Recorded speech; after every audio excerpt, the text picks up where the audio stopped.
ہم کریں گے ہر مظلوم کی حمایت۔ السلام علیکم، میں ہوں حرین فاطمہ اور آپ دیکھ رہے ہیں حمایتی نیوز HD چینل۔ نظر ڈالتے ہیں آج کی اہم خبروں پر۔ گوجرانوالہ GMC ٹیچنگ ہاسپٹل میں والنٹیئرز اور میڈیکل ریپس کی بھرمار، مریضوں کو والنٹیئرز کی بدتمیزی کا سامنا، افسروں کے دورے بھی حالات نہ سدھار سکے۔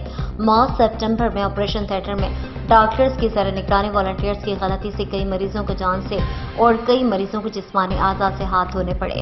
سیکرٹری ہیلتھ کی جانب سے رضاکار ورکرز اور میڈیکل ریپ کے سرکاری ہاسپٹل میں داخلہ پر پابندی کے احکامات ہاسپٹل عملہ اور افسران نے ردی کی ٹوکری میں پھینک دیے۔ ضلع انتظامیہ گوجرانوالہ اور ہاسپٹل انتظامیہ کے دوروں کے باوجود ہاسپٹل کے حالات بہتر نہ ہو سکے۔ ڈاکٹرز ڈیوٹی ٹائم کے دوران موبائل، پیزا کھانے اور چائے پینے میں مصروف رہتے ہیں، جبکہ ڈاکٹرز کی کرسیوں پر ڈاکٹرز کی ملی بھگت سے میڈیکل ریپ مریضوں کو مہنگی اور غیر معیاری ادویات لکھ کر دیتے ہیں۔ میڈیکل ریپ ہاسپٹل میں پیزا ڈیلیوری سے گھومتے رہتے ہیں۔